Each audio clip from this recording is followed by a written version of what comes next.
আপোনাৰ যদি mind stroke হৈছে তেতিয়াহ'লে আপোনাৰ এটা মেজৰ ষ্ট্ৰোক হোৱাৰ সম্ভাৱনা বহু পৰিমাণে বাঢ়ি যায়। সেই ৰোগীজন সম্পূৰ্ণৰূপে আৰোগ্য হ'ব পাৰে। Time is brain. যদি সঠিক সময়ত আমি ষ্ট্ৰোক হৈ থকা ব্যক্তি এজনক চিকিৎসালয়ত নাপাওঁ তেতিয়াহ'লে আমাৰ চিকিৎসকসকলক সেই ৰোগীজনক সম্পূৰ্ণৰূপে সুস্থ কৰাৰ কোনো এটা বেলেগ বিকল্প নাথাকে। লক্ষণ দেখা দিয়াৰ 3 ঘণ্টাৰ ভিতৰত যদি চিকিৎসালয়লৈ আনিব পাৰে তেতিয়া আমি দৰৱেৰে ব্ৰেইনৰ এই ব্লকটো খুলিব পাৰে।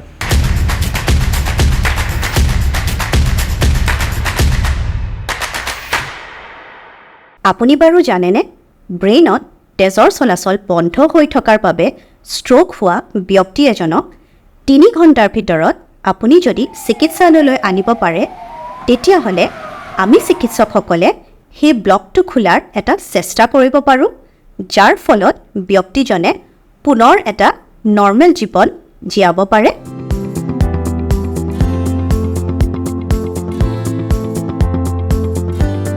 মই ডক্টৰ শশীভা বৰ্মন আৰু মাই ডক্টৰ চাই থকাৰ বাবে ধন্যবাদ। হয়, আপুনি ঠিকেই শুনিছে। আজিকালি চিকিৎসা বিজ্ঞান ইমান আগবাঢ়িছে যে ব্ৰেইন ষ্ট্ৰোক হৈ থকা ৰোগী এজন সম্পূৰ্ণৰূপে আৰোগ্য হ'ব পাৰে।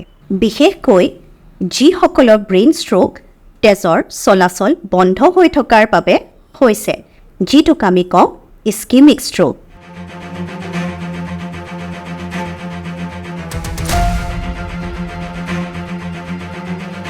আৰু এইটো তেতিয়াহে সম্ভৱ হ'ব যেতিয়া আমাৰ ব্ৰেইন ষ্ট্ৰোকৰ বিষয়ে সজাগতা বাঢ়িব। আজি আমি এই ভিডিঅ'টোত ব্ৰেইন ষ্ট্ৰোকৰ সম্পৰ্কে গোটেইখিনি আলোচনা কৰিম। ব্ৰেইন ষ্ট্ৰোক কি কি, ব্ৰেইন ষ্ট্ৰোক কোন কোন ব্যক্তিৰ মাজত বেছি হোৱাৰ সম্ভাৱনা আছে, ব্ৰেইন ষ্ট্ৰোকৰ চিকিৎসা কি, আৰু ষ্ট্ৰোক হৈ থকা ব্যক্তি এজনক আমি কেনেদৰে ফাৰ্ষ্ট এইড দিব পাৰোঁ।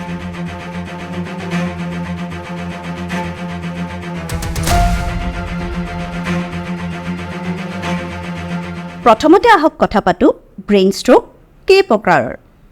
ব্ৰেইন ষ্ট্ৰোক 2 প্ৰকাৰৰ। প্ৰথম, য'ত ব্ৰেইনত ছাপ্লাই কৰা ৰক্ত প্ৰবাহিকা নলিকাবিলাকত যিকোনো ধৰণৰ ব্লকেজ হৈ যায়।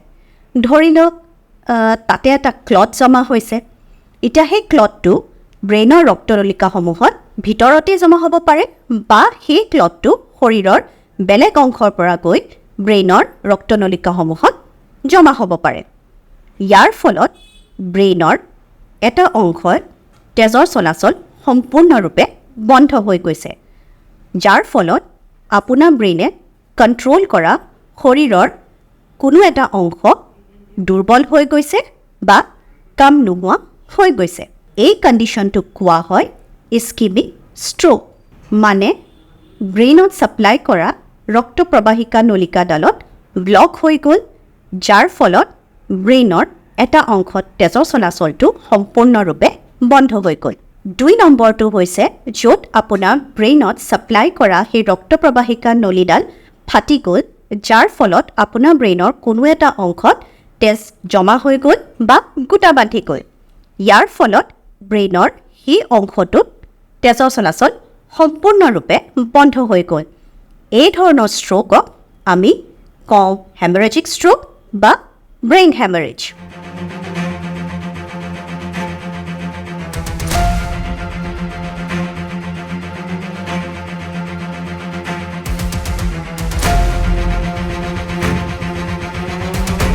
গতিকে আমি বুজিলোঁ ব্ৰেইন ষ্ট্ৰোক 2 প্ৰকাৰৰ। এটা য'ত তেজৰ চলাচলটো বন্ধ হৈ যায় কাৰণ আপোনাৰ ব্ৰেইনত ছাপ্লাই কৰা ৰক্ত প্ৰবাহিকা নলীডাল ব্লক হৈ গৈছে, যিটোক আমি কওঁ ইস্কিমিক ষ্ট্ৰোক। আৰু আনটো য'ত এই ৰক্ত প্ৰবাহিকা নলীডাল ফাটি গৈছে, যাৰ ফলত তেজ গোটা বান্ধি ধৰিছে আৰু ব্ৰেইনৰ এটা অংশত তেজৰ চলাচল বন্ধ হৈ গৈছে, যিটোক আমি কওঁ হেমৰেজিক ষ্ট্ৰোক। কিন্তু মনত ৰাখিব, আজিকালি চিকিৎসা বিজ্ঞান ইমানেই আগবাঢ়িছে যে আমি যদি সঠিক সময়ত ব্ৰেইন ষ্ট্ৰোকৰ ৰোগী এজনক চিকিৎসালয়লৈ আনিব পাৰোঁ তেতিয়াহ'লে সেই ৰোগীজন সম্পূৰ্ণৰূপে আৰোগ্য হ'ব পাৰে। আৰু এটা কথা ইয়াতে কৈ থওঁ যে ইস্কেমিক ষ্ট্ৰোকৰ ইনচিডেঞ্চ হেমৰেজিক ষ্ট্ৰোকতকৈ বহু বেছি পৰিমাণে বেছি। এতিয়া কোন কোন ব্যক্তিৰ ষ্ট্ৰোক হোৱাৰ সম্ভাৱনা বেছি, মানে ষ্ট্ৰোক হোৱাৰ ৰিস্ক ফেক্টৰসমূহ কি কি?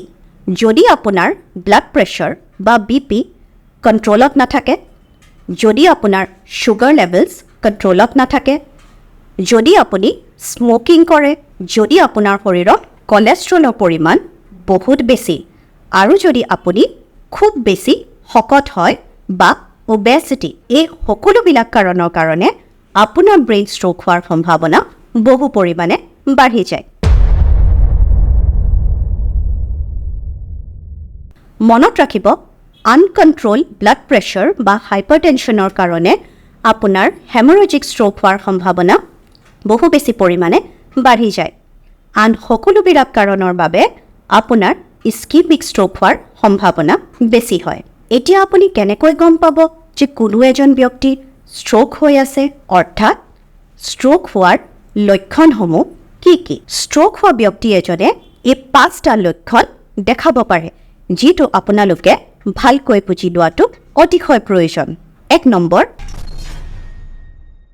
যদি নৰ্মেল কথা কৈ থকা ব্যক্তি এজনৰ কথা কোৱাত অসুবিধা হয় বা তেখেতে যদি নৰ্মেল ধৰণে কথাষাৰ ক'ব নোৱাৰে, ধৰি লওক আপুনি যদি সুধিছে আপোনাৰ নাম কি, তেখেতে ক'ব অৰ্থাৎ স্লাৰিং অফ স্পীচ। 2 নম্বৰ, যদি ব্যক্তিজনৰ মুখখন কোনো এটা ছাইডে এনেধৰণে বেকা হৈ যায়, ধৰি লওক আমি যদি তেওঁক হাঁহিবলৈ কওঁ বা আমি যদি তেওঁক মুখখন মেলিবলৈ কওঁ, তেতিয়া তেখেতৰ মুখখন এটা ছাইডে বেকা হৈ যায়। এইটোক আমি কওঁ ফেচিয়েল ডেভিয়েশ্যন। 3 নম্বৰ, যদি ব্যক্তিজনৰ শৰীৰৰ কোনো এটা ছাইড কাম কৰা বন্ধ কৰি দিয়ে বা দুৰ্বল হৈ যায়, ধৰি লওক আমি যদি কওঁ যে আপুনি আপোনাৰ হাত দুখন দাঙি দিয়ক, তেওঁ এনেধৰণে হ'ব পাৰে।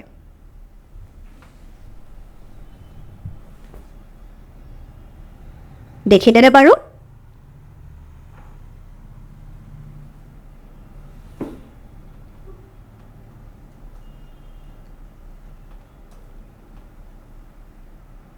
দেখিলেনে বাৰু? এই কণ্ডিশ্যনটোক আমি শৰীৰৰ কোনো এটা ছাইড পেৰালাইচিছ হৈ যোৱা বুলি কওঁ।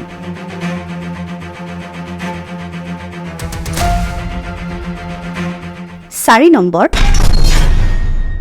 ব্যক্তিজনে যদি ভুল কথা কোৱা আৰম্ভ কৰে বা তেখেতে যদি গম নাপায় যে তেখেতে কি কৰি আছে বা তেখেত কোন ঠাইত আছে বা তেখেতৰ নাম কি, এই কণ্ডিশ্যনটোক আমি কওঁ অল্টাৰ্ড সেন্সৰিয়াম। 5 নম্বৰ, যদি কোনো এজন ব্যক্তিয়ে চকুৰে ভালকৈ বস্তু মুনিব পৰা নাই আৰু তাৰ ফলত তেখেতে খোজ কঢ়াত অসুবিধা অনুভৱ কৰিছে, এই কণ্ডিশ্যনটোক আমি কওঁ এটেক্সিয়া। যদি আপুনি এনেকুৱা ধৰণৰ লক্ষণ কোনো এজন ব্যক্তিক দেখা পাইছে, তেতিয়াহ'লে তৎকালীনভাৱে এই ব্যক্তিজনক চিকিৎসালয়লৈ লৈ আনিব, কাৰণ এই ব্যক্তিজনৰ কিজানিবা ষ্ট্ৰোক হ'ব পাৰে।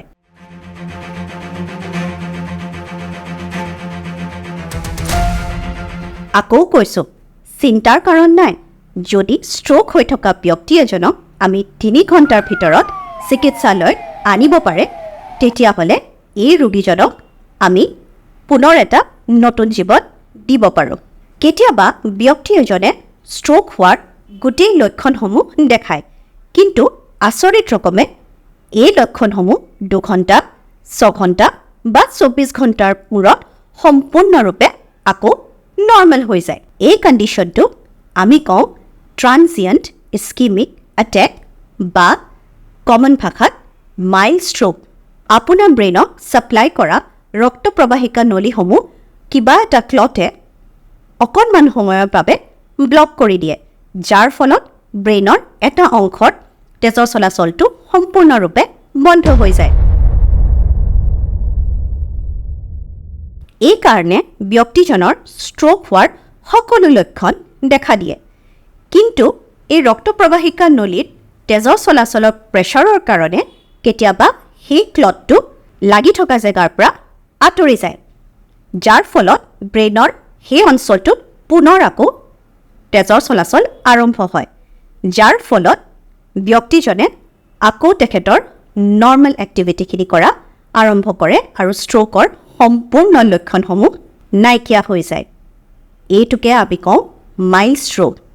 কিন্তু মনত ৰাখিব, আপোনাৰ যদি ট্ৰানজিয়েণ্ট ইস্কেমিক এটেক বা মাইল্ড ষ্ট্ৰোক হৈছে, তেতিয়াহ'লে চিকিৎসালয়ত যাবলৈ নাপাহৰিব, কাৰণ আপোনাৰ যদি মাইল্ড ষ্ট্ৰোক হৈছে তেতিয়াহ'লে আপোনাৰ এটা মেজৰ ষ্ট্ৰোক হোৱাৰ সম্ভাৱনা বহু পৰিমাণে বাঢ়ি যায়। সেয়েহে সজাগ হওক, মাইল্ড ষ্ট্ৰোক কোনোদিনে অৱহেলা নকৰিব, কাৰণ এইবাৰ ষ্ট্ৰোকটোৰ কাৰণে আপুনিতো সম্পূৰ্ণৰূপে আৰোগ্য হৈ গৈছে, কিন্তু ভৱিষ্যতলৈ আপোনাৰ মেজৰ ষ্ট্ৰোক হোৱাৰ সম্ভাৱনা বাঢ়ি গৈছে। এনেকুৱা ধৰণৰ লক্ষণ যদি আপোনাৰ দেখা দিয়ে আৰু এই লক্ষণসমূহ যদি সম্পূৰ্ণৰূপে ভাল হৈ যায়, তৎকালীনভাৱে আপুনি আপোনাৰ চিকিৎসকৰ পৰামৰ্শ ল'ব। এতিয়া আমি কথা পাতোঁ ষ্ট্ৰোকৰ ট্ৰিটমেণ্ট কি। ব্ৰেইন ষ্ট্ৰোকৰ ট্ৰিটমেণ্ট এইটোৰ ওপৰত নিৰ্ভৰ কৰে যে আপোনাৰ ব্ৰেইনত তেজৰ চলাচল বন্ধ হৈ গৈছে নে আপোনাৰ ব্ৰেইনত তেজ জমা হৈ গৈছে বা গোটা বান্ধি গৈছে, অৰ্থাৎ তেখেতৰ ইস্কেমিক ষ্ট্ৰোক হৈছে নে হেমৰেজিক ষ্ট্ৰোক হৈছে। আৰু এইটো আমি গম পাওঁ তৎকালীনভাৱে এখন CT স্কেন কৰি। CT স্কেনত আমি চিকিৎসকসকলে এইটো চাবলৈ চেষ্টা কৰোঁ যে ৰোগীজনৰ ব্ৰেইনত ব্ৰেইন হেমৰেজ হৈছে নেকি। যদি কোনো ধৰণৰ হেমৰেজ দেখা দিয়া নাই, তেতিয়াহ'লে আমি এইটো বুজোঁ যে ৰোগীজনৰ লক্ষণসমূহ ইস্কেমিক ষ্ট্ৰোকৰ কাৰণে হৈছে, অৰ্থাৎ তেখেতৰ ব্ৰেইনত তেজৰ চলাচল বন্ধ হৈ গৈছে। ইস্কেমিক ষ্ট্ৰোকৰ চিকিৎসাৰ মূল উদ্দেশ্যটো হৈছে যে আমি তৎকালীনভাৱে ব্ৰেইনৰ সেই ব্লকটো খুলি ব্ৰেইনৰ সেই অংশটোত তেজৰ চলাচল পুনৰভাৱে আৰম্ভ কৰোঁ। মনত ৰাখিব, আপুনি যদি ৰোগীজনক লক্ষণ দেখা দিয়াৰ 3 ঘণ্টাৰ ভিতৰত যদি চিকিৎসালয়লৈ আনিব পাৰে, তেতিয়া আমি দৰৱেৰে ব্ৰেইনৰ এই ব্লকটো খুলিব পাৰে। এই প্ৰক্ৰিয়াটো যিটো আমি দৰৱেৰে ব্ৰেইনৰ ভিতৰত থকা ব্লকটো ভাঙি দিওঁ, ইয়াক আমি থ্ৰম্বলাইটিক থেৰাপি বুলি কওঁ। গতিকে মনত ৰাখিব, পলম নকৰি আপুনি ৰোগী এজনক তৎকালীনভাৱে চিকিৎসালয়লৈ আনক আৰু CT স্কেন কৰাওক। CT স্কেনত যদি তেজৰ চলাচল বন্ধ হোৱাৰ কাৰণে ষ্ট্ৰোক হৈছে, তেতিয়াহ'লে আমি চিকিৎসকসকলে এই ব্লকটো খোলাৰ চেষ্টা কৰিব পাৰোঁ। কোনো কোনো ক্ষেত্ৰত কিছুমান কণ্ডিশ্যনত এই টাইম ফ্ৰেমটো 4.5 ঘণ্টালৈকেও আমি কনচিডাৰ কৰোঁ, কিন্তু সেইটো ৰোগী বিশেষে বেলেগ বেলেগ হয়। গতিকে মনত ৰাখিব, ষ্ট্ৰোকৰ ক্ষেত্ৰত টাইম ইজ ব্ৰেইন, আৰু সঠিক সময়ত যদি ৰোগীজন চিকিৎসালয়লৈ আনে, তেতিয়াহ'লে ৰোগীজন সম্পূৰ্ণৰূপে সুস্থ হৈ উঠিব। হেমৰেজিক ষ্ট্ৰোক হৈ থাকিলে আনহাতে আমি ব্ৰেইনত জমা হৈ থকা এই তেজখিনি গলাবলৈ কোনো ধৰণৰ দৰৱ বা মেডিচিন নিদিওঁ। হেমৰেজিক ষ্ট্ৰোক হৈ থকা ৰোগী এজনক আমি ICUত মনিটৰিঙৰ কাৰণে ভৰ্তি কৰোঁ আৰু তেখেতৰ ব্ৰেইনৰ প্ৰেছাৰটো কমাই ৰাখিবৰ কাৰণে কিছু মেডিচিন আৰম্ভ কৰোঁ। কিন্তু যদি এই তেজ জমা হোৱাৰ কাৰণে তেখেতৰ ব্ৰেইনৰ প্ৰেছাৰটো বহু পৰিমাণে বাঢ়ি যায়, তেতিয়াহ'লে এই তেজখিনি অপাৰেশ্যন কৰি ওলাই দিব লাগে, আৰু এই কামটো কৰে নিউৰ'চাৰ্জনে। গতিকে মনত ৰাখিব, ষ্ট্ৰোক হৈ থকা ব্যক্তি এজনক আপুনি এনেকুৱা এখন হস্পিটেললৈ নিব লাগিব য'ত 24/7 CT স্কেনৰ সুবিধা থাকে, আৰু সেইখন হস্পিটেলত নিউৰ'লজিষ্ট, নিউৰ'চাৰ্জন আৰু ষ্ট্ৰোক ৰোগীসকলক মনিটৰ কৰা এটা ভাল ICU থাকে। অৰ্থাৎ আপুনি এজন ষ্ট্ৰোক ৰোগীক এখন ছুপাৰ স্পেচিয়েলিটি হস্পিটেললৈ আনিব লাগিব। পুনৰবাৰ কৈছোঁ, টাইম ইজ ব্ৰেইন। যদি সঠিক সময়ত আমি ষ্ট্ৰোক হৈ থকা ব্যক্তি এজনক চিকিৎসালয়ত নাপাওঁ, তেতিয়াহ'লে আমাৰ চিকিৎসকসকলক সেই ৰোগীজনক সম্পূৰ্ণৰূপে সুস্থ কৰাৰ কোনো এটা বেলেগ বিকল্প নাথাকে। গতিকে মনত ৰাখিব, আপোনাৰ সন্মুখত কোনোবা ব্যক্তি যদি কথা কোৱাত কিবা অসুবিধা আৰম্ভ কৰিছে বা তেখেতে যদি চকুৰে ভালকৈ দেখিব পৰা নাই, তেখেতৰ শৰীৰৰ কোনো এটা অংশ দুৰ্বল হৈ গৈছে বা কাম কৰা বন্ধ হৈ গৈছে, তেখেত যদি সঠিকভাৱে কথা মনত পেলাব পৰা নাই বা ভুল কথা কোৱা আৰম্ভ কৰিছে আৰু কিবা কাৰণত তেখেতৰ মুখখন যদি বেকা হোৱা আৰম্ভ হৈছে আৰু তেনে ব্যক্তিৰ যদি আনকণ্ট্ৰল প্ৰেছাৰ আছে বা তেখেতৰ যদি ডায়েবেটিছ আছে, তেখেতৰ যদি কলেষ্ট্ৰল প্ৰফাইল বেয়া, যদি তেখেত খুব বেছি পৰিমাণে শকত বা তেখেত যদি স্মকাৰ হয়, তেতিয়াহ'লে বুজিব লাগিব যে সেই ব্যক্তিজনৰ কিজানি ব্ৰেইন ষ্ট্ৰ'ক হৈছে আৰু আপোনাৰ দায়িত্ব হৈছে যে তেনে সময়ত সেই ব্যক্তিজনক তৎকালীনভাৱে প্ৰেফাৰেবলি 3 ঘণ্টাৰ ভিতৰত সেই ব্যক্তিজনক আপুনি এখন ছুপাৰ স্পেচিয়েলিটি হস্পিটেললৈ আনক আৰু তেখেতক সঠিক চিকিৎসা পোৱাত সহায় কৰক। গতিকে মনত ৰাখিব, ব্ৰেইন ষ্ট্ৰ'ক হোৱা ব্যক্তি এজনক যদি আপুনি সঠিক সময়ত সঠিক চিকিৎসালয়লৈ নিব পাৰে, তেতিয়াহ'লে সেই ব্যক্তিজনে পুনৰ এটা সুস্থ জীৱন আৰম্ভ কৰিব পাৰে। যদি এই ভিডিঅ'টো আপোনালোকে ইনফৰ্মেটিভ পাইছে, তেতিয়াহ'লে লাইক কৰক আৰু শ্বেয়াৰ কৰক যাতে সকলো মানুহৰ ষ্ট্ৰ'কৰ প্ৰতি সজাগতা বাঢ়ে। সুস্থ থাকক, সজাগ থাকক।